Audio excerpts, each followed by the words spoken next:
माणसाचा जन्म कशासाठी आहे सांगता येत नाही लोकांना. बी म्हणजे बर्थ, ते काय आपल्या हातात नाही. डी म्हणजे डेथ, हे आपल्या हातात नाही. पण मध्ये सी आहे, चॉईस टू लिव्ह. सद्गुरूने एक सुंदर वाक्य दिलं, पुरेशी संपत्ती, मर्यादित संतती, उत्तम शरीर प्रकृती, चांगली संगती आणि ईश्वराचं अधिष्ठान. 5 पंचशील आहे. हे असेल तर तुमचं आयुष्य. कोविडच्या काळात एक एक पेशंट वाचवण्यासाठी तुम्ही एवढे पैसे खर्च केले. आता चिलटासारखी माणसं मरताय की. जगात हुशार माणसं खूप आहेत. शहाणी फार थोडी आहेत. जर शहाणी असती तर युद्ध झाली असती का? भारत राष्ट्र सर्वार्थाने सर्व जगाच्या पुढे गेलं पाहिजे, त्यांनी नेतृत्व केलं पाहिजे. भारताची संस्कृती अशी आहे, सर्व समावेशक आहे. सर्वे भवन्ति सुखिनो सर्वे सन्तु निरामया. हे फक्त भारतात आहे. तुम्ही पत्नीला कधी आय लव्ह यू म्हटलं का? आठवतंय लग्नाच्या आधी? That is the problem. काय असते, महिलांना एक्सप्रेस केलेलं आवडतंय. आम्ही प्रेम करतोच की असं म्हणतात. नाही म्हणा ना तुम्ही. बरेच जण मला प्रश्न विचारतात, तुम्ही असं एक प्रकारचं वेगळं तत्वज्ञानाकडे कसे काय वळला? तुम्हाला काय प्रॉब्लेम होता का? तुम्ही म्हटलं मला शून्य प्रॉब्लेम होता. I was at the top. न्यू जर्सीला गेलो, तिथं अमेरिकन्स होते, NRI होते. तर मी हा सांगितलं, ऑनेस्टी सेल्फिशनेस. 18 वर्षाची अमेरिकन मुलगी पुढे बसली होती, खाटकन उठली. Sorry doctor, I just don't agree with you. मी नाही तुमच्याशी सहमत. मी स्माईल केलं. No no, I will prove you scientifically. बऱ्याच वेळा आता जनरेशनला आपण बघतो की प्रेरणा टिकत नाही. प्रेरणा टिकण्यासाठी आपण काय करायला पाहिजे? सांगतो. काय असतंय तुम्हाला माहिती आहे, सत्संग लोकांना वाटतं काय म्हाताऱ्यांचं आहे. म्हाताऱ्यांचं काय, तर वर जायची वेळ असते. म्हणून चांगल्या मित्रा. डॉक्टर दिलीप पटवर्धन सर, जे MS ऑप्थॅल्मॉलॉजिस्ट आहेत, संस्थापक नंदादीप आय हॉस्पिटल सांगली आणि माजी अध्यक्ष जीवन विद्या मिशन मुंबई.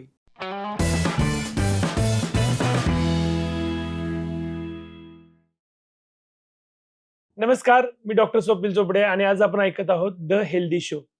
आणि आजचा हा पॉडकास्ट माझ्यासाठी खरंच स्पेशल आहे, कारण माझ्याबरोबर आहेत जीवनविद्येचे गाडे अभ्यासक आणि महाराष्ट्रातील एक प्रसिद्ध नेत्रतज्ञ डॉक्टर दिलीप पटवर्धन सर. आजच्या या पॉडकास्टमध्ये आपण ऐकणार आहोत माणसाचा जन्म कशासाठी, पुरेशी संपत्ती म्हणजे नक्की किती आणि शरीर साक्षात परमेश्वर याबद्दल अनेक कल्पना आपण पटवर्धन सरांकडून आज ऐकणार आहोत. नमस्कार, आजच्या पॉडकास्टमध्ये सर आपलं स्वागत आहे.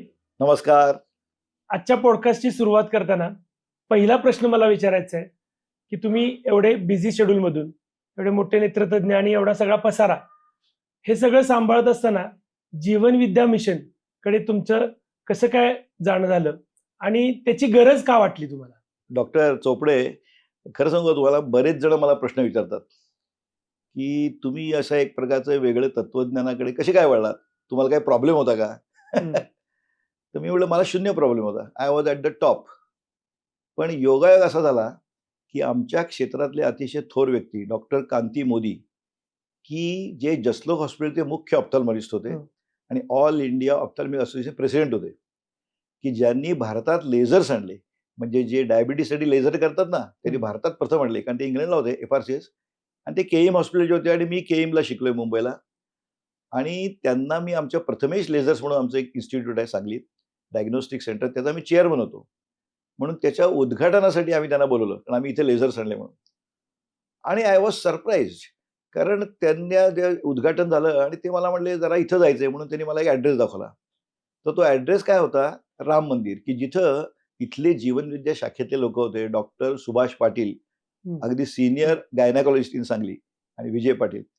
तर मी तिथे गेलो, मी चाट पडलो, मी डॉक्टर कांती मोदी, आणि स्वतः गुजराती गृहस्थ ते, कळलं की नाही.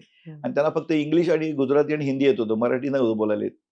तर आय वॉज सरप्राईज. मी गेलो, मग तिथं बघितलं त्यांचा सत्संग चालला, तर मला काहीच कल्पना नव्हती. मग मी त्यांना घरी घेऊन गेलो.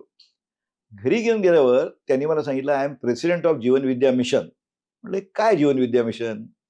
तर त्यांनी सांगितलं, it's a science based on laws of nature. आणि त्यांनी मला क्रांती या दिशे नावाची CD दिली. मी सावकाश 3-4 दिवसांनी एकदा बघितली शनिवारी. I was amazed. मी तुम्हाला खरं सांगतो, आपल्याला आयुष्यात अनेक प्रश्न पडतात की ज्याची उत्तर आपल्याला माहीत नसतात.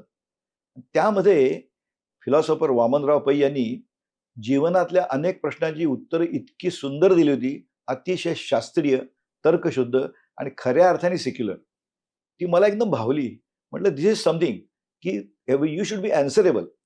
हे शास्त्रीय ज्ञान म्हटलं हे जगाला मिळालं पाहिजे, आणि मला खूप आवडलं ते. अशा रीतीनं मी जीवनविद्येकडे अट्रॅक्ट झालो. म्हणजे त्याचं रिझन हे आहे. खरंच हा योगायोगच म्हणावा लागेल की आपलं त्या दिवशी तिथं जाणं आणि त्याच्यामध्ये जीवनविद्येमध्ये तुमचं येणं आणि त्याच्यानंतर जे जीवनविद्येमध्ये तुम्ही कार्य करत आहात ते तर अफलातून आहेत. त्या आध्यात्मिक वारसा तुम्ही पुढे चालवत आहात. तर जीवनविद्येमध्ये गेल्यानंतर तुम्हाला नक्की याच्यामध्ये काय भावलं? खरं सांगतो, अतिशय क्रांतिकारक तत्वज्ञान आहे. मी क्रांतिकारक का म्हणतो, की इतक्या गोष्टी आहेत, की लोकांचे सगळ्यात व्याख्याच नसतात, संदिग्धता असते सगळ्यात. आणि जीवनविद्येच्या सगळ्या गोष्टी व्याख्या केली जाते आणि व्याख्या करणं सोपं नाही. अतिशय बरोबर. मोजक्या शब्दात परिपूर्ण वर्णन करणं म्हणजे व्याख्या, नाही का, डेफिनेशन. बरोबर. तर मला अक्षरशः म्हणजे असं वाटलं, की अरे हे आम्हाला कळलंच नव्हतं. आणि ज्या मनात माझ्या शंका होत्या त्या सगळ्या एकदम क्लिअर झाल्या. उदाहरणार्थ सांगतो मी, काय वेगळेपण होतं जीवनविद्येचं म्हणजे मला काय आढळलं. पहिली गोष्ट लोकं परमेश्वर, परमेश्वर बोलतात. पण परमेश्वर म्हणजे काय कोणालाच माहीत नसतं. श्रद्धा, अंधश्रद्धा, आस्तिक, नास्तिक सगळा गोंधळ आहे. त्यामुळे लोकांना ते माहीत नव्हतं आणि त्याची अप्रतिम व्याख्या जीवनविद्येने केली. दुसरी गोष्ट, पुरेशी संपत्ती किती पाहिजे माणसाला? पुन्हा संदिग्धता, प्रत्येकाची डेफिनेशन वेगळी. पण नाही, जीवनविद्येने त्याची पण व्याख्या केली. शिवाय फिलॉसॉफीमध्ये सांगतात षडविकार, षडविकार. पण मी ज्यावेळी ऐकलं हे षडविकार नसून षड प्रेरणा आहेत. It was amazing. मला नवीन होतं हे.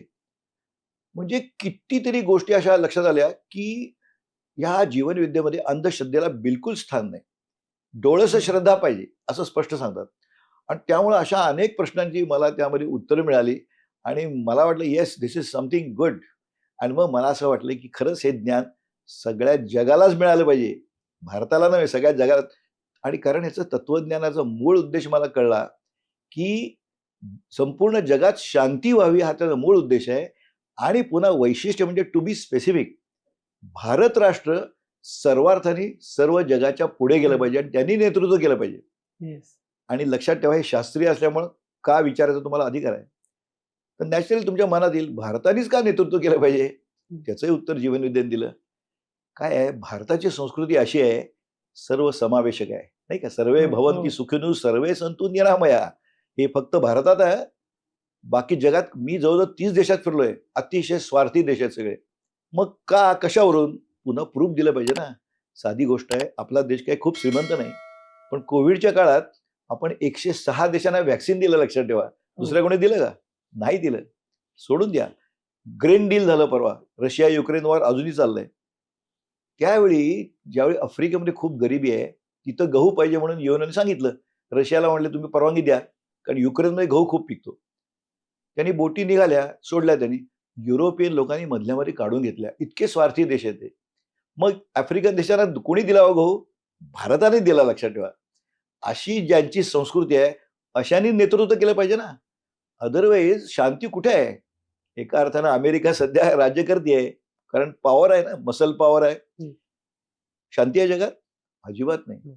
कळलं की नाही? म्हणून आणि सगळं सांगू महत्वाचं काय वाटलं मला, ही विश्व प्रार्थना जी निर्माण केली आहे ना फिलॉसॉफरनी, अप्रतिम. हे ईश्वरा, सर्वांना चांगली बुद्धी दे, आरोग्य दे, सर्वांना सुखात आनंदात ऐश्वर्यात ठेव, सर्वांचं भलं कर, कल्याण कर, रक्षण कर आणि तुझे गोड नाम मुखात अखंड राहू दे. ही इतकी अप्रतिम प्रार्थना आहे. याच्यामध्ये बघा सर्वांचा विचार आहे, सर्व शब्द कॉमन आहे. म्हणून सिंपल आहे. ही निसर्ग नियमावर आधारित असल्या कारणानं क्रिया तशी प्रतिक्रिया. जो सर्वांचा विचार करतो त्याचाच सर्वजण विचार करतात ना. तुम्ही नुसता स्वतःचा केला तर कोणी विचारणार नाही तुम्हाला. इतकं सिंपल आहे. आणि इंग्लिश प्रार्थनेमध्ये तर फार छान आहे. ती प्रार्थना कशी आहे? O God, bless all with health and wealth, bless all with money and harmony. O God, bless all with peace and bliss, bless all with wisdom and your devotion. मग यात सुद्धा ऑल शब्द आहे, कळलं. आणि दुसरा महत्वाचा शब्द काय? विजडम. विजडम म्हणजे शहाणपण. म्हणजे तुम्ही हुशारी मागू नका. जगात हुशार माणसं खूप आहेत हो, शहाणी फार थोडी आहेत. जर शहाणी असती तर युद्ध झाली असती का? नसती ना. कोविडच्या काळात एक एक पेशंट वाचवण्यासाठी तुम्ही एवढे पैसे खर्च केलेत. आता चिलटासारखी माणसं मरताय की, शहाणपण नाही. पण लोकांना पुन्हा सांगतो, शहाणपण म्हणजे काय हे लोकांना माहित नसतं. शहाणपण म्हणजे काय? तुमची ज्यावेळी प्रचंड तुम्ही बुद्धिमान आहात, बरोबर आहे, पण तुमचं ज्यावेळी हुशारी स्वतःत आणि आजूबाजूला आनंद पसरवण्यासाठी वापरली जाते, त्याला शहाणपण म्हणतात. म्हणजे ऍप्लिकेशन ऑफ युअर क्लेव्हरनेस. उदाहरणात सांगतो, उदाहरणं सांगितल्याशिवाय कळत नाही. आमच्या जीवनविद्येत सगळ्यांची उदाहरणं सांगतो आम्ही. म्हणजे काय? Atomic energy. हुडकायला हुशारी लागली हो, पण ॲटॉमिक बॉम्ब करून 2 शहरं बेचिराख केली, हे काय शहाणपण होतं का? नाही. मग ॲटॉमिक एनर्जीतनं वीज तयार करणं हे शहाणपण. कळलं की नाही? अगदी साधं म्हणतोय, आता विद्यार्थी असतात किंवा कंपनी ऑफिसमध्ये काम करतात, तर दुसऱ्यातले दोष काढायला हुशारी लागते ना. पण टोमणे मारणं हे काय शहाणपण आहे का? नाही, कारण त्यांनी आनंद निर्माण होत नाही. इतके स्वच्छ कन्सेप्च्युअल क्लॅरिटी मी कुठेच बघितलं नाही. मी अनेक तत्वज्ञानं वाचली होती माझ्या या काळामध्ये, पण ह्याच्या इतकं स्वच्छ तत्वज्ञान मला कुठे आढळलं. म्हणून मी जीवनविद्येत अट्रॅक्ट झालो. खरंच. आपले जे शांती सुखाचा मार्ग दाखवणारे सद्गुरू वामनराव पै आहेत आणि त्यांनी हा जीवन विद्येचा संदेश सगळ्या जगाला, जग कसंही असलं तरी हे जग सुखी व्हावे खरं या आहे. भावनेतून हे सुरुवात केलं. त्यांच्याबद्दल थोडीशी मला माहिती सांगाल का? निश्चित. हे सद्गुरू वामनराव पै हे उच्च विद्या विभूषित होते. ते स्वतः डेप्युटी सेक्रेटरी ऑफ फायनान्स मंत्रालयात त्यांनी काम केलं पूर्ण. आपला बरं. संसार पूर्ण केला आहे. त्यांना 2 मुलं आहेत. आता त्यांचा एक मुलगा जो प्रल्हाददादा पै सध्या ते लाईफ ट्रस्टी आहेत. तेव्हा लक्षात ठेवा, हे अतिशय संपूर्ण राजकारण सुद्धा त्यांनी पाहिलं. आणि खरं सांगू का, जीवनविद्या म्हणजे नुसतं अध्यात्म वगैरे असं काही नाही. संदिग्धता कुठेच नाही. समाजकारण. म्हणून मी बरोबर. त्यांचा उल्लेख नेहमी काय करतो, म्हणजे आमचे सद्गुरू कोण आहेत, तर समाज सुधारक, समाजशास्त्रज्ञ आहेत. बरोबर. समाज कसा शांत, त्या समाजाची माहिती पाहिजे ना, ती त्यांना चांगली होती. कारण मंत्रालयातच होते ते. सगळ्या जगाचे कळत होते प्रश्न. असं तत्वज्ञानाची खरोखर सांगतो, भारताला नव्हे सगळ्या जगाला गरज आहे, ह्याची मला खात्री झाली. येस, म्हणून मी यामध्ये अट्रॅक्ट झालो. आणि किती मूलभूत प्रश्न बघा. आता मी सुद्धा बऱ्याच ठिकाणी जातो लेक्चरला. प्रश्न विचारतो, की माणसाचा जन्म कशासाठी आहे? सांगता येत नाही हो लोकांना. म्हणजे बरोबर. विचार करा की आपल्याला कुठल्या गोष्टीची एबीसीडी माहिती पाहिजे की नाही. बी म्हणजे बर्थ, ते काय आपल्या हातात नाही. डी म्हणजे डेथ, तेही आपल्या हातात नाही. पण मध्ये सी आहे, चॉईस टू लिव्ह. म्हणून सद्गुरूने एक सुंदर वाक्य दिलं. कसं जगायचं ते तुम्ही ठरवायचं ना. म्हणून ते काय म्हणाले, तूच आहेस तुझ्या जीवनाचा शिल्पकार. हे आमचं ब्रीदवाक्य आहे. हो. खरं सांगतो तुम्हाला, की हे इतकं स्वच्छ तत्वज्ञान अट्रॅक्ट होणारच ना मी. म्हणजे लोकांना आत्मनिर्भर करणं ह्याची गरज आहे ना. किती दिवस तुम्ही लोकांच्या पाठीवर येणे बसणार? कोणी मागे उभा नसतो, खोटं असतं ते. मग हे पुढं त्यांनी सांगितलं, की तुमचं अंतर्मन तुमच्या मागे उभं पाहिजे. कोणी उभा नसतो. तूच आहेस तुझ्या जीवा शिल्पकार. हे त्यांनी पटवून दिलं आणि उत्तम त्याच्यावरती त्यांनी ग्रंथ लिहिलाय, पुस्तक लिहिलंय. आम्ही त्याला ग्रंथ म्हणतो. येस. आणि आता बघा तुला गंमत सांगतो, सुखी जीवनाचं पंचशील त्यांनी सांगितलं. आणि लक्षात ठेवा, हे त्यांनी किती 70 वर्षापूर्वी सांगितलं, की ज्यावेळेला हा कन्सेप्ट पण नव्हता. काय माहितीये? पहिली गोष्ट, पुरेशी संपत्ती. मर्यादित संतती. बघा, हे संततीवरती नंतर आलं. हो. 75 वर्षाचं मर्यादित संतती. नंतर काय? उत्तम शरीर प्रकृती. कळलं की नाही? चांगली संगती आणि ईश्वराचं अधिष्ठान. ही 5 पंचशील आहे. हे असेल तर तुमचं आयुष्य चांगलं व्हायलाच पाहिजे. आता मग त्यातल्या प्रत्येकाची व्याख्या केली हो त्यांनी. म्हणून मला खूप छान वाटतं यामध्ये. आता संगतीबद्दल सांगायची गरजच नाही. आमचं सुंदर एक वाक्य आहे जीवनीचं. संगत सत्याचा साक्षात्कार आणि तुमच्या आयुष्याचा सत्यानाश संगत करू शकते. खरं आहे की नाही? बरोबर. आता बघा ना, आता व्यसनी होतात लोकं. ते काय लगेच जाऊन बारमध्ये बसत नाहीत. पण त्यांचा एक असतो सो कॉल्ड मित्र, खरा नसतोच तो. तो म्हणतात, "चल रे जाऊया." "नाही बाबा, मी काय पीत नाही." "अरे तू कोका-कोला पी, मी दारू पितो." तो जातो. भिडे काय तर बीड ही भिकेची बहीण आहे. आणि मग तो कोका-कोला पितो, तो दारू पितो. परत येतो. 5 दिवसांनी चला जाऊया म्हणतो. मग हा काय म्हणतो, "काय हरकत नाही. आता काय आपल्याला कोका-कोला प्यायचंय." कोकोकोलाच बेस्ट. मग तिथे गेल्यावर म्हणतो, "अरे, एक पेग घे. फुकट." फुकट सगळ्यात वाईट बघा. आणि मग तो पितो. मग काय होतं, पहिल्यांदा तो दारू प्यायला लागतो. मग नंतर दारू त्याला प्यायला लागते. म्हणजे बरोबर. संगत किती महत्वाची आहे. म्हणून संगत ठेवण्यात सावध राहा. आमच्याकडे म्हणतात सावध तो सुखी. हे आमचं स्टेटमेंट आहे. प्रत्येक गोष्टी सावध राहा. पुरेशी संपत्ती. खरोखर सांगतो तुम्हाला. आता तुम्ही बघा, तुम्हाला मी सांगितलं पुरेशी संपत्ती किती पाहिजे? प्रत्येकाची डेफिनेशन वेगळी आहे ना. कुणी म्हणेल मला राहायला 1-2 खोल्या, 2 वेळा जेवायला मिळालं झालं. ओके. एक जण नाही, नाही मला 5 बेडरूम फ्लॅट पाहिजे. एक मला कार पाहिजे. एक म्हणेल मला फॉरेनला जायला यायला पाहिजे. म्हणजे गोज ऑन व्हेरिंग ना. प्रत्येकाच्या आपापल्या संकल्पना. आहे की नाही? मग त्याची सुद्धा व्याख्या केली हो. I was amazed frankly. काय व्याख्या आहे माहिती आहे पुरेशी संपत्तीची? नीट लक्षात ठेवा. आणि ही जर व्याख्या तुमच्या लक्षात आली खऱ्या अर्थाने, तर कोणीच कोणाचा द्वेष करणार नाही. प्रॉब्लेम तिथंच आहे. द्वेष का करतो? त्याला माझ्यापेक्षा जास्त पैसे मिळतात. मला द्वेष पण का मिळतात? ही व्याख्या माहीत करून घ्या. व्याख्या सांगतो, कान देऊन ऐका. नक्कीच. हाती घेतलेलं समाज हितोपयोगी काम प्रामाणिकपणे आणि कौशल्याने करून जी संपत्ती मिळते ती पुरेशी संपत्ती. अरे वाह! आता बघा यातला प्रत्येक शब्द महत्वाचा आहे. कारण मी म्हटलं मोजके शब्द आहेत. आता हाती कुठलं काम घ्यायचं? तुमचं बुद्धी आहे ना तुम्हाला, तुम्ही ते ठरवा ना. तुम्ही त्या कामात योग्य आहात का? उदाहरणार्थ मी डोळ्याचा डॉक्टर आहे, मी ऑपरेशन करायला आलो आणि कॉम्प्लिकेशन होत असेल, दिसत नसेल, कोण येईल का माझ्याकडे? मला संपत्ती मिळेल? बरोबर. नाही मिळणार ना. बरोबर. एखादा सोनार काम उत्तम करतोय, तो लोहार काम करायला आला तर he will be a failure. हम्म. मग अशा वेळी त्यांनी जॉब बदलला पाहिजे, आपला व्यवसाय बदलला पाहिजे. आपण त्याला योग्य नाही. प्रत्येक माणूस काय प्रत्येक क्षेत्रात श्रेष्ठ असेल का? म्हणजे बरोबर. व्हेरिएबल फॅक्टर आला. Yes. कळलं की नाही? आणि आमच्या गंमत सांगतो, आमच्या ऑप्थॉल्मिस्टमध्ये गोव्यात एक डॉक्टर आहेत आमच्या काळातले, त्यांचं असंच व्हायचं, सर्जरी चांगली नव्हती. मग त्यांनी काय केलं, डायग्नोस्टिक काढलं सगळं, तिथं काही सर्जरीचा प्रश्न येत नाही, झाले सक्सेसफुल.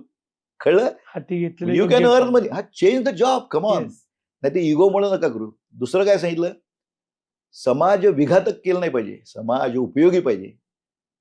लोक म्हणतात त्याला काय, इतकी लोक काय वाटेल ते करतात, चिकार पैसे कमवतात.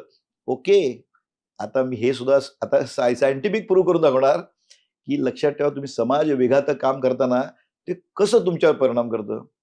कसं, आता उदाहरण समजा एखादा माणूस दारू विकतोय. हम्म. मला सांगा, या दारू पिल्यामुळे कित्येक संसारांची धुळदाण उडते की नाही? नक्कीच. उडते की हो. नक्कीच.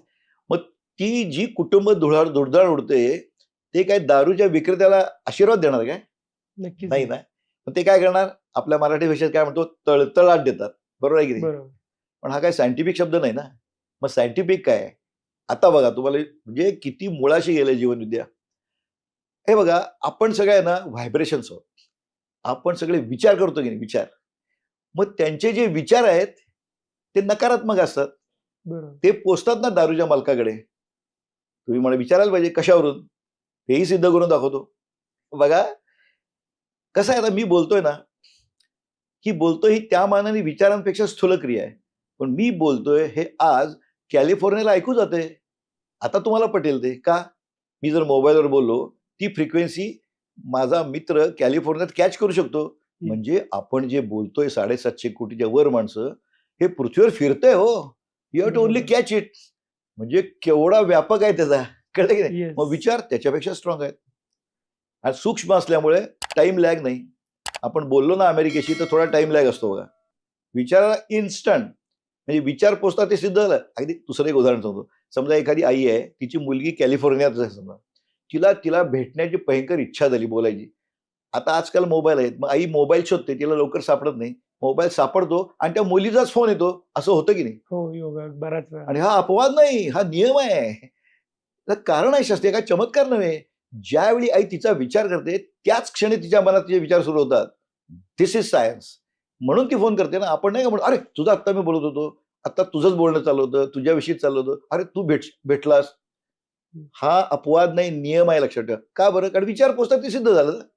मग ते नकारात्मक विचार पोचणार ना.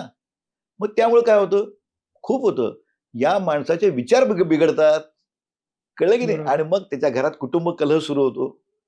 मग त्याची पत्नी मुलं नीट वागत नाहीत. कळलं की नाही? बरोबर. आणि आता मला सांगा, त्याचा मुलगा तो काय दूध पिणार काय? हाच दारू विकतोय म्हटल्यावर. बरोबर. तो नुसतं दारू नाही, ड्रग ऍडिक्ट होतोय. म्हणून समाज विघातक काम करायचं नाही. तिसरा पाठ काय सांगितला मी? प्रामाणिकपणा. गंमत सांगतो, मी स्पिरिच्युअल विजडम नावाचा आमचा एक कोर्स आहे, की त्यावेळी अध्यक्ष होतो जीवनविद्येचा. त्यावेळी अमेरिकेला गेलो आम्ही, न्यू जर्सीला गेलो. तिथं अमेरिकन्स होते, NRI होते. तर मी हा सांगितलं, म्हटलं प्रामाणिकपण म्हणजे सेल्फिश. मी काय म्हटलं, ऑनेस्टी सेल्फिशनेस. 18 वर्षाची अमेरिकन मुलगी पुढे बसली होती, ती खटकन उठली. लक्षात ठेवा, तिथं असं ऐकून घेत नाहीत, बरोबर. मुंडी हलवणार नसते. Sorry doctor, I just don't agree with you. मी नाही तुमच्याशी सहमत. I have seen many people deceiving so many people, earning a lot of money. They have got car, they have got bungalow, and they are happy. मी काय म्हणली, अरे किती लोकांना फसवताना मी बघितलं. लोकांना प्रचंड पैसे मिळवतात, बंगला आहे, गाडी आहे, खुशीत आहेत. मी स्माईल केलं. नो नो म्हटलं, I will prove you scientifically that honest is selfishness. Prove it म्हणली. मी म्हणलं, मला सांग, तू जे वाक्य बोललंस ना, अर्ध खरं आहे म्हटलं. अर्थात तिथे इंग्लिशमध्ये बोलत होतो आम्ही. त्यांच्याकडे गाडी आहे, बंगला आहे, करेक्ट. पण ते खुश आहेत अशी तुझी कल्पना आहे. ते खुश असतीलही आणि नसतीलही. कारण सुख विकत घेता येत नाही, आनंदवाय किलो विकत नाही घेता येत. It is not a purchasable commodity. कळलं? ठीक आहे म्हटलं. मग प्रूव्ह करून दाखवतो. आता पहा डॉक्टर, तुम्ही समोर बसलाय, तुम्ही विचार करा, किंवा आता प्रेक्षक आहेत आपले, तुम्ही सगळं माझं ऐकताय, बरोबर आहे? तुमचं हृदय चालू आहे की नाही? हो. 72+2, बरोबर? तुमचे हॉर्मोन सिक्रेशन चालू आहे की नाही? चालू आहे. तुम्ही सकाळी काहीतरी खाल्लाय, त्याचं डायजेशन चालू आहे? चालू आहे. बरोबर आहे. हो. श्वास चालू आहे तुमचा. तुम्ही काय आता घे श्वास सोडत नाही ना. काही हा, चालू आहे. मग हे काय कोण कंट्रोल करतो? तुम्ही कंट्रोल करता? नाही. तुम्ही काय घरात किल्ली देऊन आलात काय हृदयाला? It is just going on. बरोबर आहे. Yes. म्हणजे ऑटोमेटेड सगळ्या क्रिया मग कोण कंट्रोल करतं? सिंपल आहे. माणसाला मन ते 2 भाग आहेत, बहिर्मन आणि अंतर्मन. हो. त्यातलं बहिर्मन आहे हे ठरवून करतं. त्याला रिझनिंग पॉवर आहे. अंतर्मन no, it has got only power and that is connected to cosmic life force. म्हणजे ही जी वैश्विक चैतन्य शक्ती आहे त्याची जोडलं गेलंय. अंतर्मन ह्या सगळ्या ऑटोमेटेड क्रिया कंट्रोल करतं. सांगतो थोडक्यात. दिवसा बहिर्मन आणि अंतर्मन दोन्ही जागा असतं. झोपता त्यावेळी बहिर्मन झोपतं, पण अंतर्मन जागा असतं म्हणून तर तुम्ही जिवंत आहे ना. बरोबर. नाही तुमचा हार्ट बंद पडेल की. हो. 108 नंबरची गाडी, कळलं की नाही, नॉनस्टॉप 24/7 चालू आहे. कळलं? जसं युपीएस असतो की नाही, लाईट गेली तरी आपलं बंद पडत नाही का, युपीएस चालू आहे. असा मोठा युपीएस आहे निसर्गाचा, कॉस्मिक लाईफ फोर्स, तो चालू आहे म्हणून चालू आहे. पटलं हे? म्हणजे बरोबर. अंतर्मन कंट्रोल करत आहे, पटलं. ह्याच्या पुढचं तिला मी वाक्य विचारलं, can you deceive your subconscious mind? तिला म्हटलं तुझ्या अंतर्मनाला तू फसवू शकते का? चान्सच नाही. तुम्ही कोणी असा, अगदी दरोडेखोर असा, वाटेल ते असा, अंतर्मनाला फसवू शकत नाही. कारण काय, ते दिव्य आहे, डिव्हाइन आहे. It is divine power. त्याला नाही फसवू शकत. म्हणून आपण म्हणतो ना, समजा एखाद्याला तुम्ही हुशारीचं काहीतरी गंडवलं, फसवलं, काहीतरी तुम्हाला फायदा होतो तात्कालिक, पण तुमचं अंतर्मन खातं की नाही. मन खातं म्हणजे कोण खातं? अंतर्मन खातं. गिल्ट तयार होते, अपराधीपणाची भावना तयार होते की नाही. नक्कीच. म्हणजे वरून तुम्ही दाखवा अगदी काय नाही काय नाही, आतून कळलं. मग आता तू एवढा, मग ठीक आहे म्हणजे okay, but how is related to this? ह्याचा काय संबंध? सांगतो ना म्हटलं. एक हायपोथेटिकल सिच्युएशन घ्या. काय सिच्युएशन घ्या? तुम्ही कोणाला तरी फसवलंय जाम, बरोबर, आणि तुम्ही फसवलंय. आता तुम्हाला अटक होण्याची शक्यता आहे. अटक झालेली नाही, शक्यता आहे. लांब एक फरलांगावर एक खाकी ड्रेस घातलेला माणूस उभा आहे. वॉचमन आहे तो, वॉचमन. तुमच्या काय मनात येणार हो? पोलीस सांगायची गरजच नाही. का? गिल्ट. तुम्हाला तो पोलीस वाटणार, पकडायलाच वाटणार. म्हणजे बघा, तो फरलांगावर उभा आहे, पण तुमचं अंतर्मनात गिल्टमुळं ते गडबडतंय. मग ते जे कंट्रोल करतं ते बिघडतंय. म्हणजे काय? हार्ट रेट वाढतो, धाड धाड धाड धाड, हाताला कापरं फुटतं, घाम येतो. तो फरलांगावर उभा आहे बरं का, पण अंतर्मन श्वास व्हायला लागतो ना, कळलं की नाही. अंतर्ग्रंथीचा स्राव होऊ लागतो. ॲड्रिनालिन, सायंटिफिक सांगतो तुम्हाला. ॲड्रिनालिन सिक्रेट झाल्यामुळे काय, तो व्हाझो कॉन्स्ट्रिक्शन होतं, रक्तवाहिन्या आकुंचन पावतात, ब्लड प्रेशर शूट होतं, ब्लड शुगर शूट होते, हार्ट अटॅक येऊ शकतो, स्ट्रोक येऊ शकतो. म्हणजे काय सांगतो, आपला हार्ट आहे ना, त्याला कॉरोनरी आर्टरीज आहेत, बरोबर, त्या एंड आर्टरीज आहेत. ही जर कसं एकदम आकुश झाली तर काय होईल? ते हार्टला जे सप्लाय करतो तो भाग मृत पावतो ना, त्याला नेक्रोसिस म्हणतो आपण. यालाच आपल्या भाषेमध्ये मायोकार्डियल इन्फार्क्शन म्हणतात, हार्ट अटॅक. म्हणजे काय, काही भाग मृत होतो, कळलं की नाही. मग स्वतःला तुम्ही मारलत ना थोडं काही ना, हार्ट मधला पॅच मिळतो. तुम्ही स्वतःला मारणं काय स्वार्थ आहे का? नाही ना. म्हणजेच ऑनेस्टी, सेल्फिशनेस, कळलं की नाही. आता हे कसं, आता तुम्हाला गंमत काय, सामान्य माणसाला लक्षात, हे कसं काय ओळखता? बघा, तुमच्याकडे समजा एखाद्या पेशंट आहे, ते आजारी आहेत, हार्टचं चेक करायला डॉक्टर आले, त्यांनी कार्डिओग्राम काढला, तर ते काय म्हणतात, ओ यांना केव्हा तरी हार्ट अटॅक येऊन गेलाय. कसं काय सांगतो तो? काही स्वप्न नाही. जिथं इन्फार्क्शन झालं असतं तिथं वेव बदलते, बरोबर. म्हणजे you are damage your self. म्हणजे ऑनेस्टी, सेल्फिशनेस पटलं की नाही. नक्कीच. आता आजकालच्या काळातली गंमत सांगतो. ED notice, ED. जर तुम्ही स्वच्छ असाल तर तुम्हाला नोटीस आली तर तुमच्या चेहऱ्यावरचं हास्य सुद्धा जाणार नाही. पण ज्यांनी गडबड केली त्याचं काय होतंय, त्याला अंबानी हॉस्पिटल जाऊन अँजिओप्लास्टी करून घ्यावी लागते. वाचा पेपर. कसा फसवणार जगाला? जगाला तुम्ही सगळं कराल, पण you can't deceive your subconscious mind. पटलं? म्हणून ऑनेस्टी, सेल्फिशनेस. तिसरी, चौथी गोष्ट काय सांगितली? कौशल्याने मिळालं पाहिजे. आता कौशल्य नाही मिळालं तुमच्याकडे कोण येईल? आज साधी तुम्ही बिल्डिंग बांधायला गेलात आणि सुतारकाम, तुम्हाला सुतार कुठलाही घेणार का? तो कसं काम करतोय, क्वालिटी काय बघणार की नाही. कौशल्य मिळायला पाहिजे. आता मी माझं सांगतो, मी 80 साली प्रॅक्टिस सुरू केली. वॉन ग्रॅफेन ॲपने आम्ही मोठं कट करायचो, मोतिंदू काढायचो, बाटलीत भरून द्यायचो, बंद करायचो, 7 दिवस डोळे बंद, लेन्स बिन्स काही नव्हती, जाड भिंगाचा चष्मा द्यायचो. ओके, पण नंतर लेन्स आली, मग मी मायक्रोस्कोप घेतला 83 साली. मग मला सांगा, मायक्रोस्कोप इथनं बघायचं, खाली ऑपरेशन करायचं, खाऊची गोष्ट आहे. लोक म्हणतात, काय डॉक्टर तुम्ही एसी रूम मध्ये असता? सॉरी, कोल्ड स्वेटिंग होतं. विचार करा, कोऑर्डिनेशन नको का? मग ते शिकावं लागलं ना. बरोबर. कौशल्य मिळवायला शिकावं लागतं, हार्ड वर्क. मला सांगा, पेशंटला मी सांगणार काय, नाही रे बाबा मी शिकतोय म्हणून? येईल काय पेशंट माझ्याकडे? Cold sweating 100% result. पेशंटला 100% रिझल्ट लागतो. त्याला काय मी सांगू काय मला MBBS ला 50% पासिंग आहे म्हणून? नो, 100%. येस. कळलं की नाही? हं. मग हे मिळवण्यासाठी हार्ड वर्क करायला पाहिजे, घाम फुटला पाहिजे. You have to do sweat.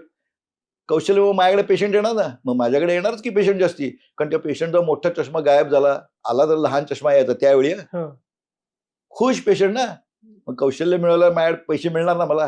नक्की. मग ज्यांनी नाही कौशल्य केलं, मी खरं सांगतो, माझ्याजवळचे काही लोक, माझ्याबरोबरचे काही लोकांनी नाही शिकले, ते नुसते नंबर काढतात आता. मग ते फक्त माझा द्वेष करू शकतात, मत्सर करू शकतात. त्यांनी तुम्ही मोठे होत नाही ना. बरोबर. हे सोडा, हे तर मी केव्हा 33व्या वर्षी केलं. 44व्या वर्षी फॅको इमल्सिफिकेशन प्रोसिजर आली. तुम्हाला माहिती आहे हल्ली बिन टाक्याची. हं.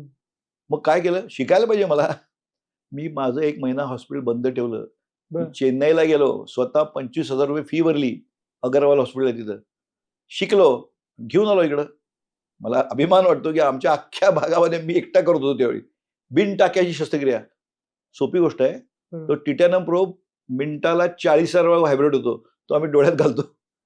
इमल्सिफाय करतो, काढून घेतो आणि फोल्डेबल लेन्स घालतो. झालं. पेशंटला राहायला लागत नाही, काही नाही. आजकाल तर आम्ही इंजेक्शन सुद्धा देत नाही लोक. टॉपिकल. 2 तासात पेशंट घरी. मग माझ्याकडे पेशंट येणार ना, मग मला पैसे नक्की. मिळणार ना. नक्की. कळलं संपत्ती? Yes, yes. त्यामुळे एखाद्याची पुरेची संपत्ती महिन्याला 1 लाख असेल, एखादी 10 लाख असेल, एखादी 10 कोटी असेल. No problem. पण या व्याख्येत ती बसली पाहिजे. पुरेशी संपत्ती किती पाहिजे याचे एक समर्पक उदाहरणासह तुम्ही आम्हाला समजावून सांगितलं.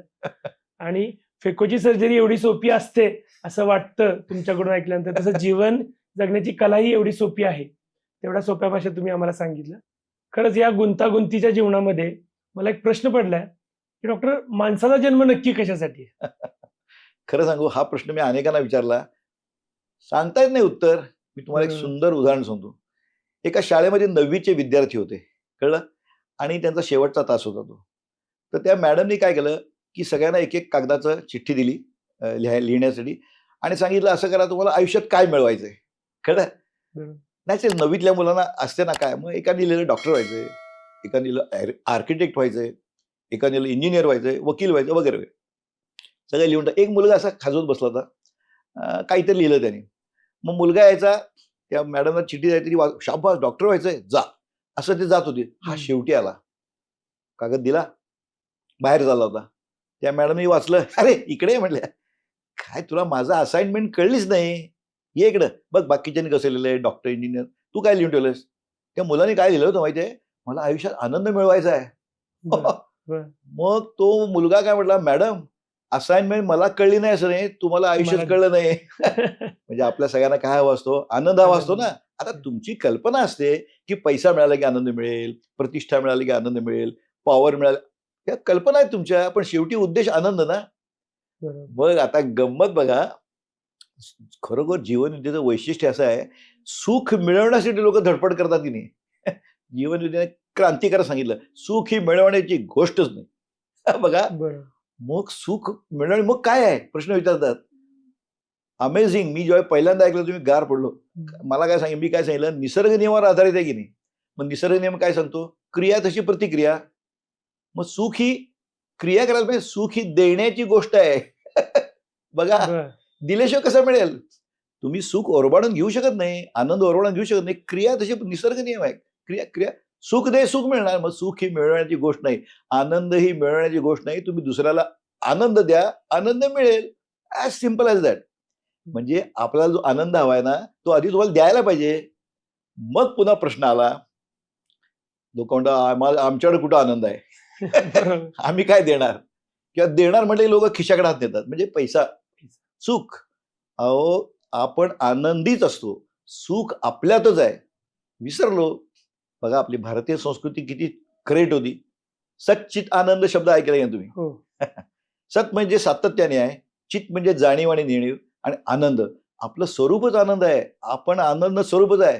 आपण प्रयत्न करून आपल्या स्वतःला दुःखी करतो, अगदी कसोशीनं प्रयत्न करतो आणि आपण दुःखी करतो. लोकांना वाटतं कसं काय, सांगतो ना.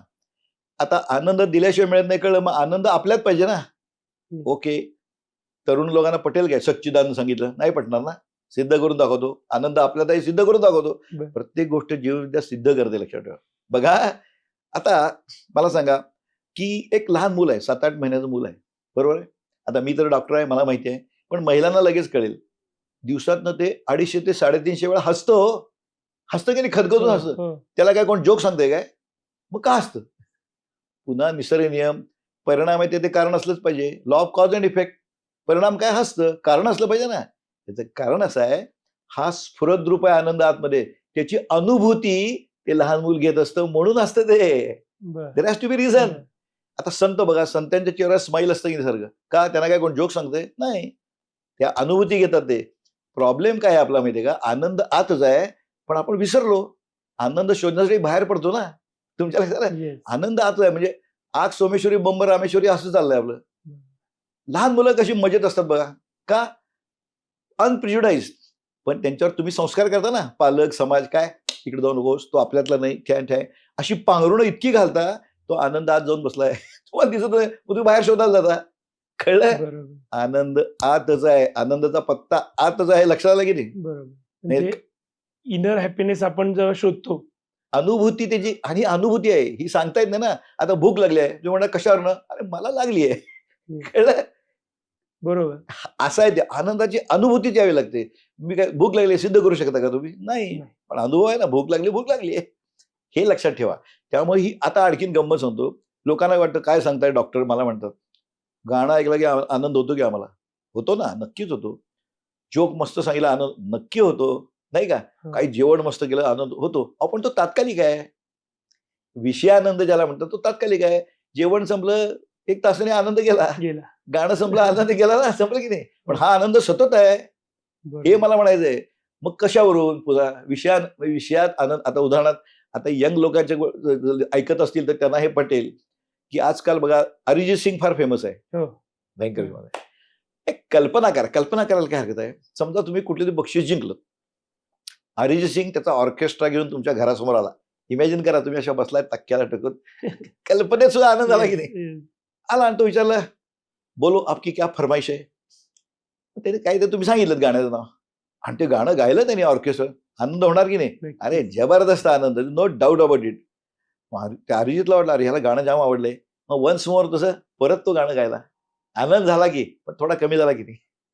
बरोबर. जर 5व्यांदा तेच गाणं तो गायला अरिजित सिंगर, तुम्ही काय म्हणाल? अरिजित साहेब मला काम आहेत, निघा आता.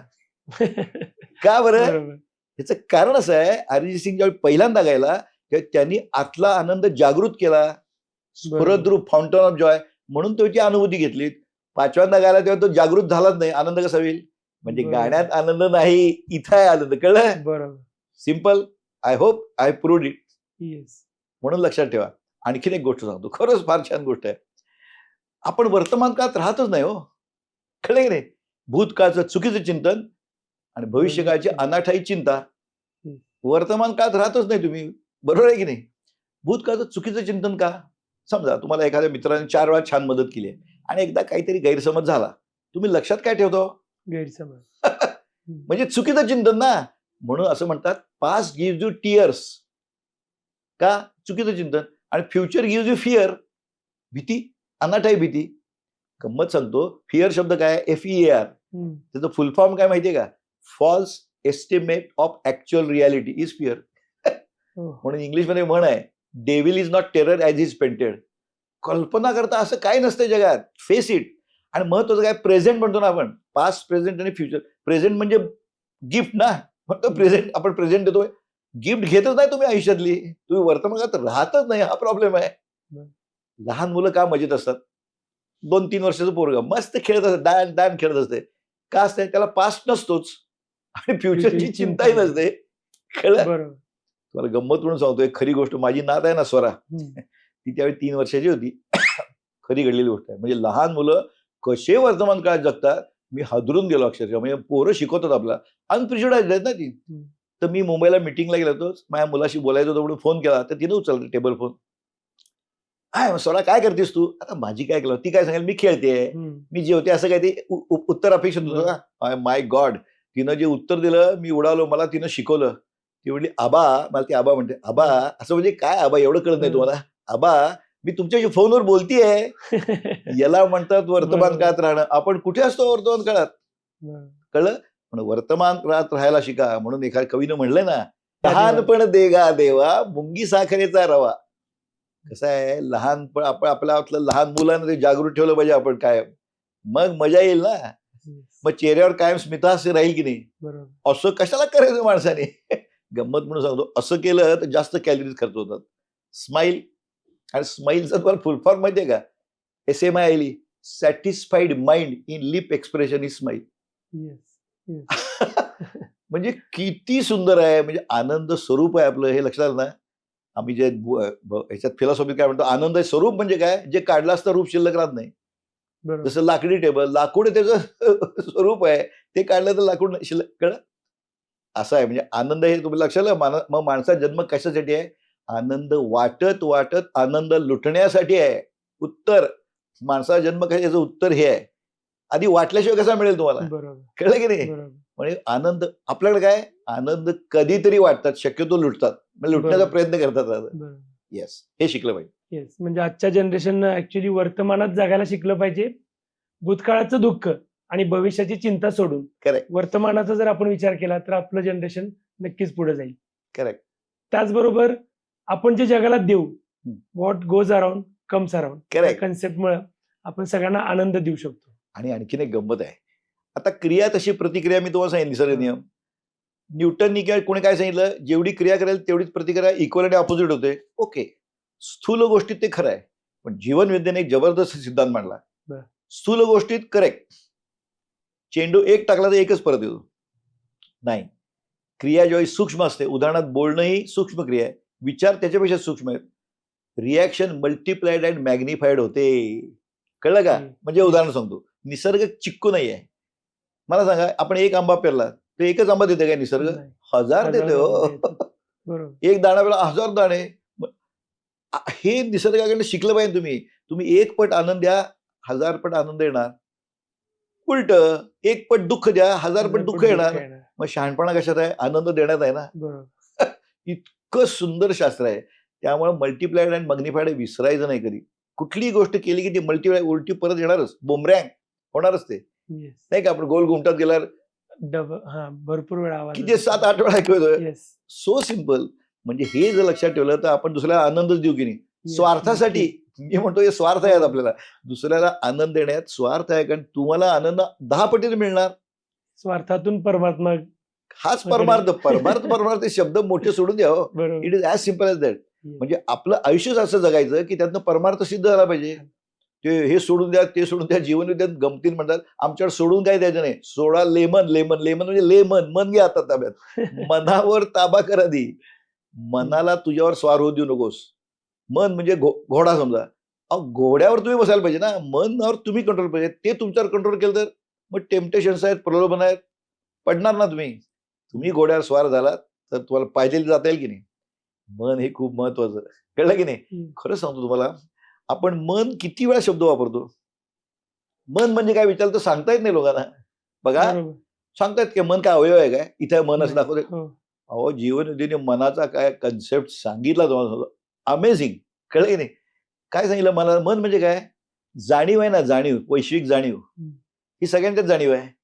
जाणीव जेव्हा आपली जी ज्ञानेंद्रिय आहेत ना, म्हणजे डोळे, नाक, कान, जीभ, याच्याद्वारे आनंद शोधण्यासाठी विसरून, स्वरूपाच्या विसरात, आनंद आपलं स्वरूप आहे ते विसरतं, आणि त्या विसरात बाहेर ज्यावेळी जातं त्यावेळी ती जी जाणीव असते त्याला मन म्हणतात. मग त्यातून विचार सुरू होतात. म्हणजे उदाहरणार्थ मी डॉक्टरांकडे बघितलं, हा चांगला माणूस आहे, म्हणजे डोळ्याने बघितल्यावर विचार सुरू झाला ना. म्हणजे डोळ्याने मी तुम्हाला जाणलं, काही गाणं ऐकलं, हा छान गाणं आहे, हे वाईट गाणं आहे, विचार सुरू आहे. ही जी जाणीव आहे तीच म्हणजे मन. बघा, इतकं शुद्ध कोणी सांगितलं काय? याला मन म्हणतात. मन म्हणजे जेव्हा तुम्ही स्वस्वरूपाच्या विसरात जगाकडे आपल्या ज्ञानेंद्रियावर संपर्क साधता, त्या जाणीवेला मन म्हणतात. असं कोणी सांगितलं आतापर्यंत? मन करारे प्रसन्न सर्व सिद्धीचे कारण. करेक्ट. त्यामुळे मनाचं देखील बघा काय व्याख्या असं कोणीच केलं नाही. म्हणून जीवनविद्या आवडणार नाही का? नक्की. म्हणून मला आवडली ना, म्हणूनच आवडली. कळलं की नाही? आणखीन तुम्हाला गंमत सांगतो. आपल्या फिलॉसॉफीमध्ये षडविकार करतात बघा. षडविकारांकडे मी येणारच होतो. करेक्ट मद तुमच्या मोह मत्सर हा द्वेष. कळलं की नाही. हम्म. म्हणजे काय आहे माहिती का मला म्हणून त्याचं जीवनविद्येच्या तत्व भयंकर आवडलं का त्याचं कारण ते विचार स्पष्ट आहे तो.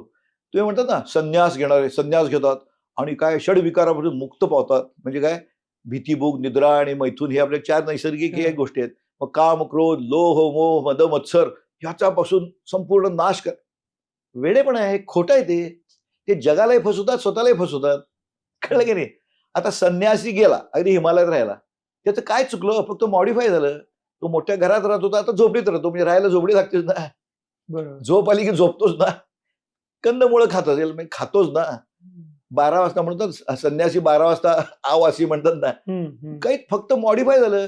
तो फसवत असतो. जे सो कॉल्ड संन्यासी जातात ना त्यांना मनातून इगो असतो नंतर कसं परत जायचं म्हणून येत नाही.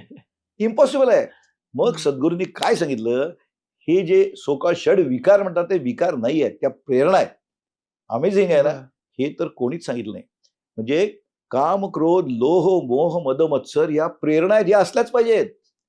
बघा लोकांना बरं. असं वाटतं अरे पण प्रमाण पाहिजे त्याला. उदाहरणार्थ तुम्ही जेवायला बसला. मीठ पाहिजे, लिंबू पाहिजे, तिखट पाहिजे, आंबट पाहिजे, चपाती पाहिजे. अहो नुसतंच मीठ वाढलं तर चालणार काय? बरं. मग तो विकार होतो ना. बरोबर. कळलं की रे सगळं पाहिजे. आता जीवन संगीत आहे. एकटा तबला बडवत बसलाय संगीत होणार काय? नाही गाणारा पाहिजे, म्युझिक वाजवणारा पाहिजे, तबलेवाला पाहिजे, सगळंच पाहिजे ना. ऐकणार आहे पाहिजे. तरच जीवन संगीत चांगलं होणार. ऐकणारा पाहिजे. असं आहे. काम देखील पाहिजे. काम म्हणजे काय? लोकांना वाटतं सेक्स. नाही, काम म्हणजे इच्छा, आकांक्षा काही ते ह्याला काम म्हणतात. बरोबर. कळलं की नाही. बरोबर. क्रोधही पाहिजेच ना. आज तुम्ही ऑफिसमध्ये काम करताय. कोण एक तुमचा मुलगा अभ्यासच करत नाही. वाजवली पाहिजे कानाखाली. पण तो तोंडातून राग पाहिजे, मनातून द्यायला पाहिजे. बरोबर. त्याशिवाय कशी काय शिस्त लागणार? पण बरोबर. कंट्रोल पाहिजे ना. कुठल्याही गोष्टीचा अतिरेक टाळायचा.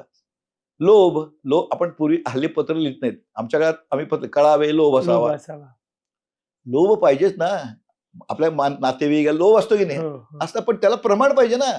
नाहीतर काही वेळा प्रॉब्लेम काय होतो आईला मुलीची माझी मुली लग्न झाल्यावर आई काय करते सारखी फोन करते. काय करतेस तू स्वयंपाक? अरे सोड ना तू. त्यामुळे संसाराची बोंब होते की नाही. बरोबर. त्यांचा हम्म. इंटरफिअरन्स असतो. लोभ आहे बरोबर आहे. आता मुलगी जाणारच ना सासरी. लोभ पाहिजे पण अतिरेक नको. मोह बरोबर. वाईट गोष्टींचा ज्यावेळी लोभ होतो त्याला मोह म्हणतात. दारूचा मोह असतो. चुकीच्या बरोबर. गोष्टी त्याला मोह म्हणतात. मद उन्मत्त होतात काही लोक चूक. तुम्ही ताकद आहे ना जो ताकद असते ना तो नम्रत असला पाहिजे आणि होतोच नम्र खरी ताकद असतो तो. कळलं की नाही. बरोबर. आता हत्ती ताकद आहे. कुत्री शांत. भुंकतात ना.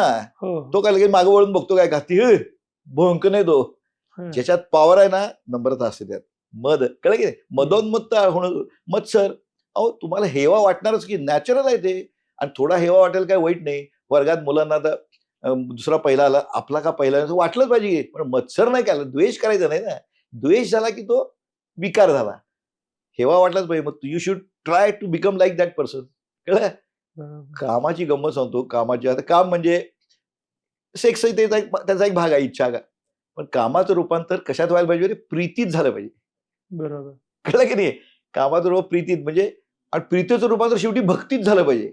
याचं उत्तम उदाहरण सांगतो. मीरा होती की नाही मीरा कृष्णाची. हम्म, हम्म. प्रीतीमध्ये रूपांतर Yes. नंतर भक्तीत भक्त. रूपांतर याला त्याचं स्वरूप म्हणायचं कळलं की नाही त्याचं रूपांतर हे लोकांच्या लक्षात येत नाही. त्यामुळं काम क्रोध लोभ सगळं थोड्या प्रमाणात पाहिजेच. आता एक गोष्ट सांगतो गमतीशीर. आपल्याकडे पद्धत आहे बघा. ते काशीला जातात आणि काहीतरी सोडून येतात माहिती आहे की हो, हो. नाही. एका गावचा सरपंच होता पाटील जोरात. तो आला सोडून मग ते काहीतरी अवदान काहीतरी घालतात जेवायला घालतात सगळ्यांना. अवतड काय काहीतरी म्हणतात जेवायला. हा जेव्हा सगळ्यांना जेवायला बोलवलेलं. मग सगळे जेवायला बसले होते तर एक माणूस आला. चिकित्सक हम्म. पुण्याचा असेल बहुतेक. म्हटला सरपंच साहेब नमस्कार नमस्कार. म्हटलं काय तुम्ही काय सोडलं? अरे मी क्रोध सोडला.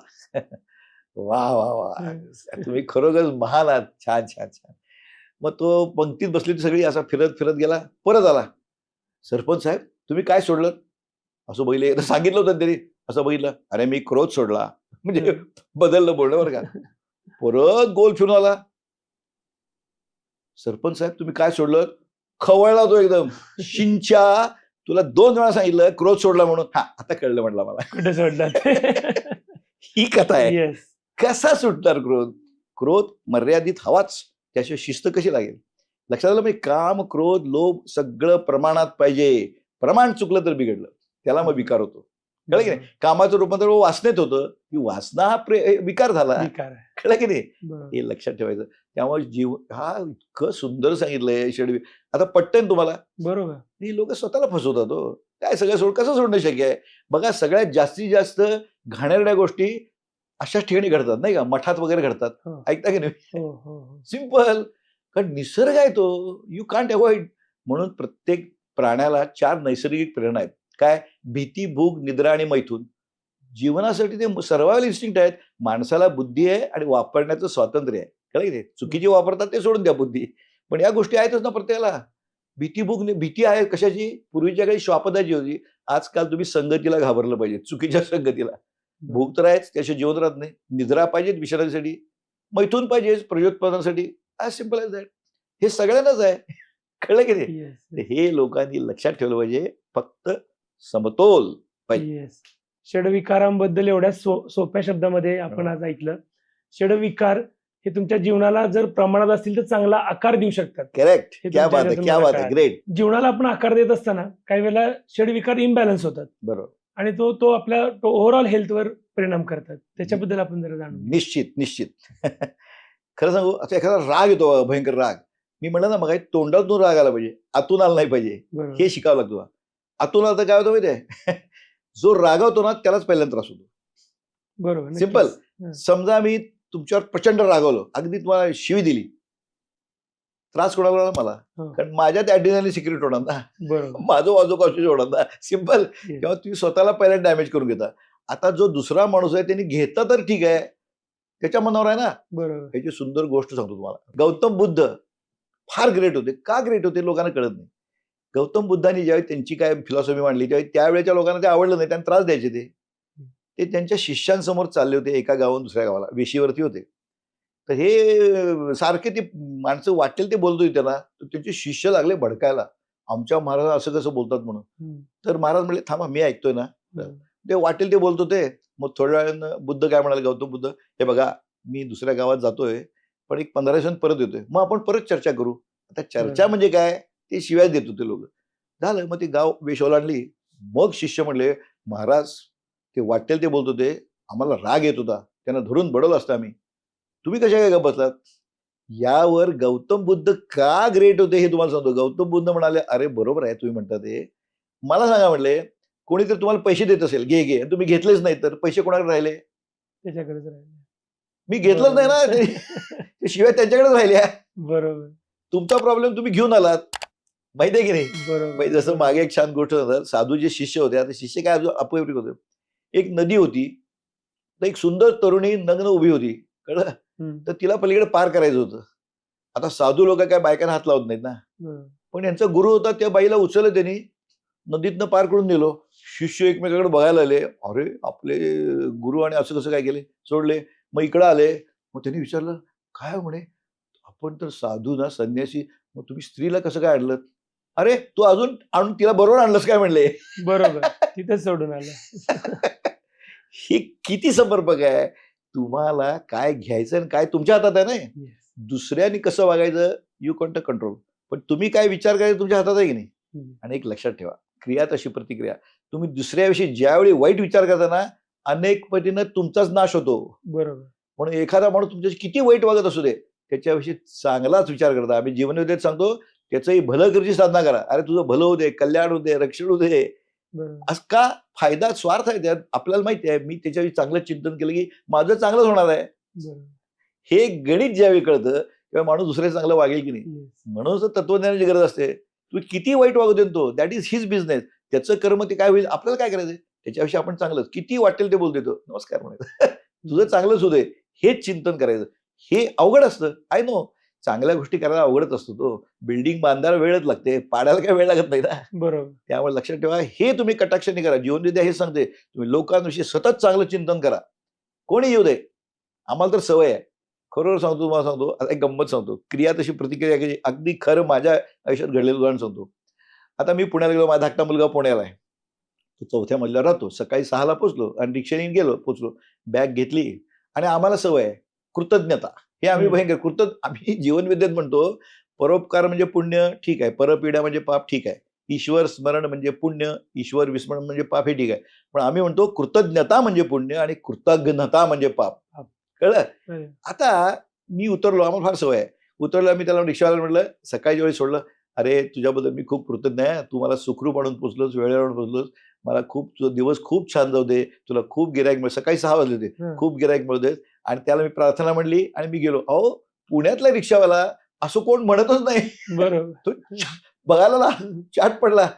मी म्हटलं, "वा, आमची पद्धत आहे, तुझं भलं होऊ दे," असं म्हणून मी वर गेलो. वर गेलो आणि माझ्या लक्षात आलं, की माझा एक अवयव गायब झाला. अवयव कुठला लक्षात आला? मोबाईल. मोबाईल. सांगायची गरजच नाही. आणि आता वाईट काय झालंय, आता तरुण लोकांना माहित आहे असं. अहो, मला पूर्वी सगळे फोन नंबर पाठ असत. आता बरोबर. काही नाही हो, गेलं ते मोबाईलमुळं. आणि मला घाम फुटला. आता मी पुण्यातली कामं करणार कशी? मी पटकन खाली आलो. कोणीच नव्हतं. एक दुसऱ्या फ्लॅटचा ड्रायव्हर होता गाडीचा. त्याला म्हटलं, "अहो काका," म्हटलं, "जरा फोन करता काय?" म्हटलं, "रिक्षेत विसरलोय फोन. आता बरोबर. कुठं ट्राय करूया," म्हटलं. मग त्यांनी फोन केला. नाही उचलला. मग मी नर्व्हस झालो. आता आता काय करायचं? तेवढ्यात तोच ड्रायव्हर काय म्हटला, "अहो साहेब, रिक्षाच्या आवाजात ऐकू आलं नसेल, मी पुन्हा एकदा करतो." पुन्हा केला आणि उचलला त्या ड्रायव्हरने फोन. ड्रायव्हर म्हटला, "हां, मला वाटलंच," म्हणे तो. तो काय म्हणला, "साहेब," म्हटला, "काय झालं?" तेवढ्यात लगेच मला दुसरं गिऱ्हाईक मिळालं. बघा, हं, म्हणजे हं. आपण विश केलं, 6 वाजता त्याला ह्याचं कुठलं सिम्बॉयसिसचं भाडं मिळालं. आम्ही नळ स्टॉपला राहतो बरं का. बरं, मग लांबचं भाडं होतं. तर मिळालं म्हटला मला लगेच. आणि तो फोन मला ऐकू आला नाही, पण आमचे गिऱ्हाईक बसले त्याला ऐकू आला, त्यांनी मला दिला.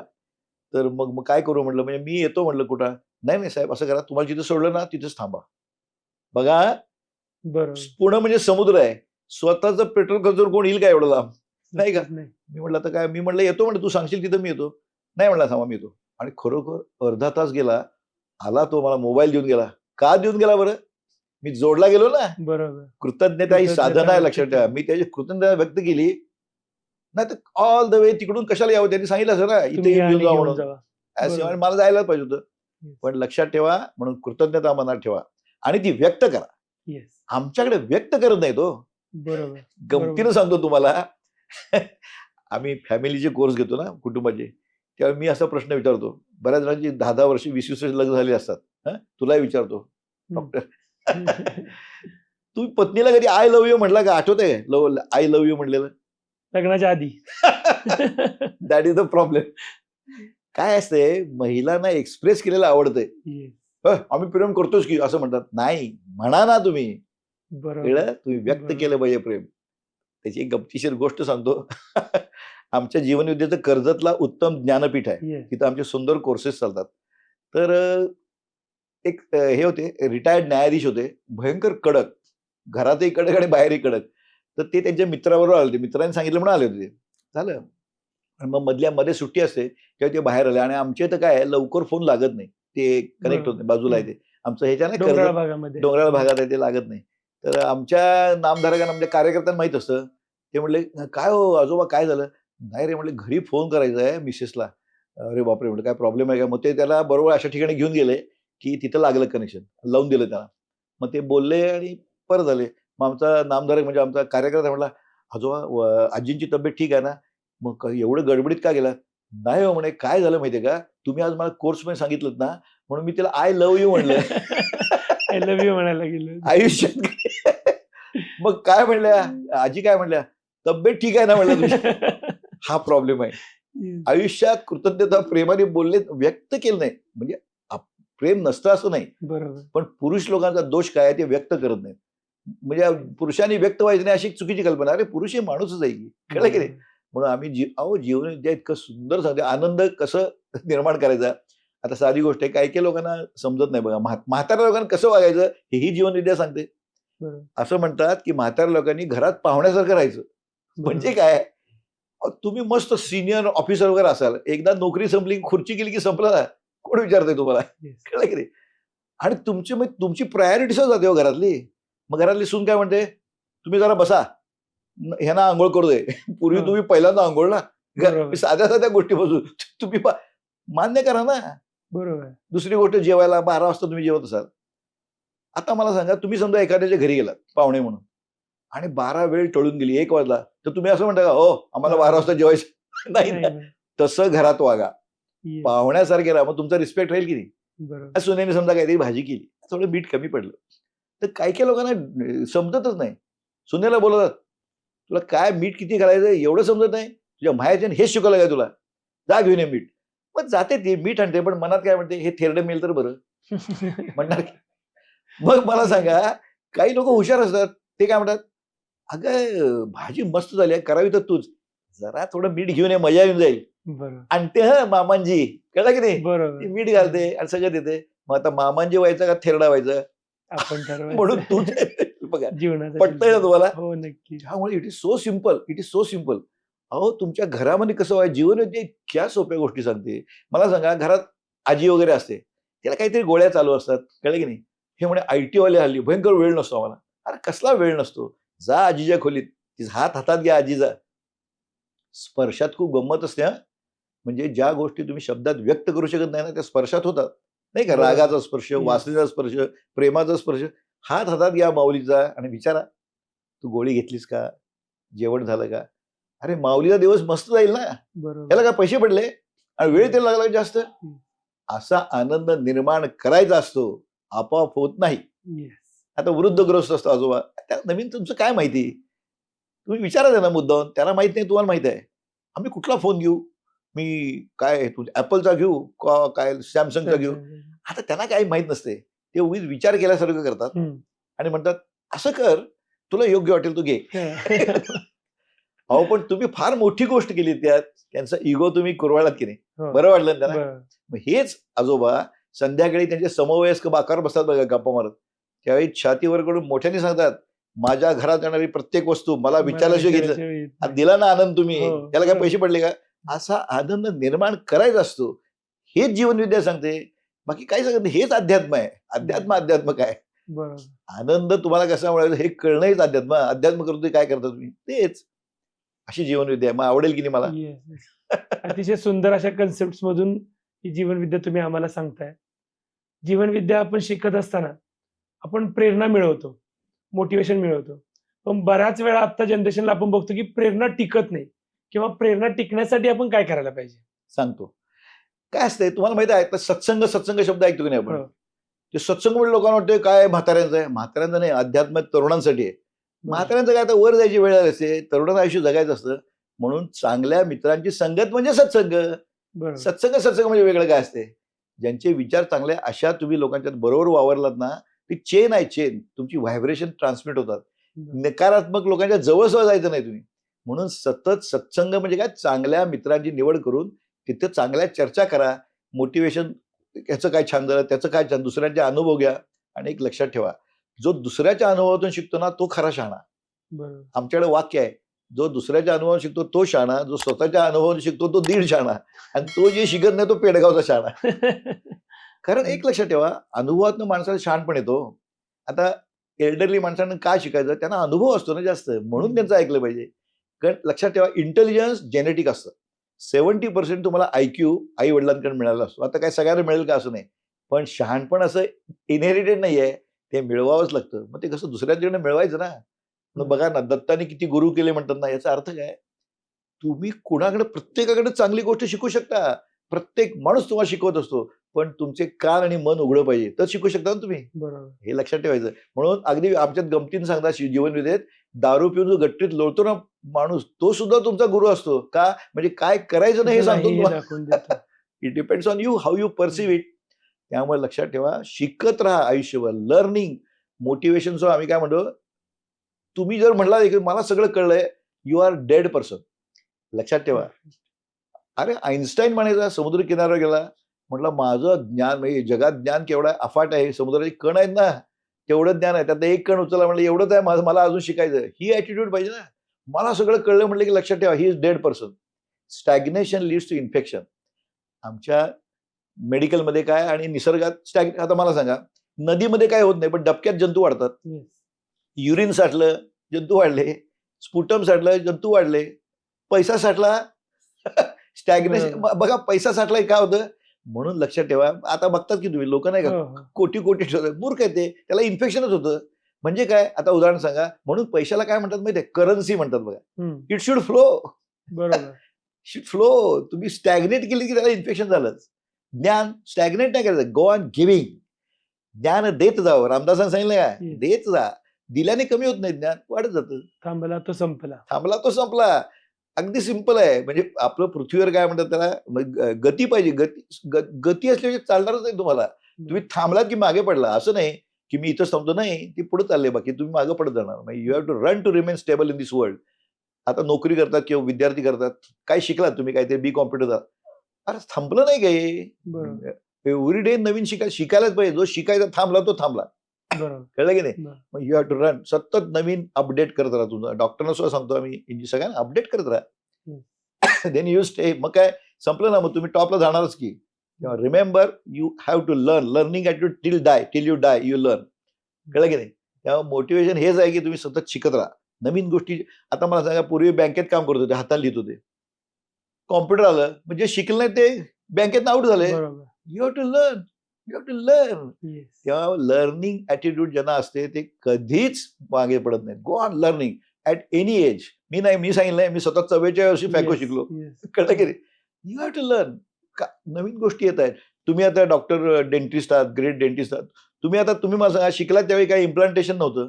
आता तुम्ही करताय आणि शिकवताय लोकांना. शिकवत. बरोबर. म्हणजे तुमच्या शिकायला लोक येतात. That's correct. Go on learning, then you will be always successful. आणि लोकांना यश म्हणजे काय कळत नाही अजून. बरोबर. यश म्हणजे तुम्हाला काय वाटतं, मी जर विचारलं यश म्हणजे काय, मी जे मनात धरलं असेल ते मी अचीव्ह केलं की यश. चूक. अहो, मनात धरलेलं बदलत जातं ना.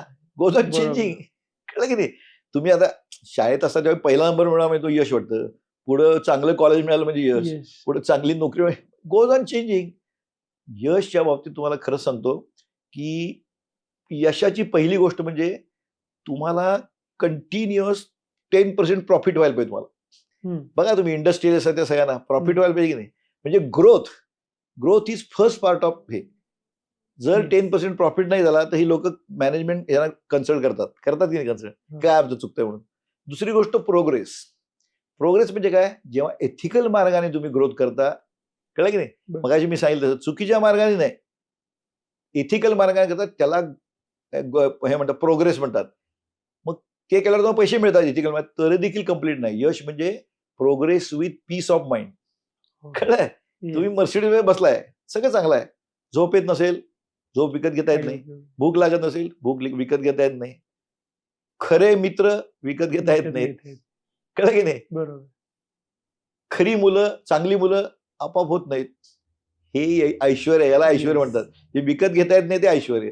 पैसे मिळतील तुम्हाला किती. कळलं की नाही. म्हणून मग आता प्रोग्रेसिव्ह पीसचे तुम्हाला उदाहरण सांगू अप्रतिम.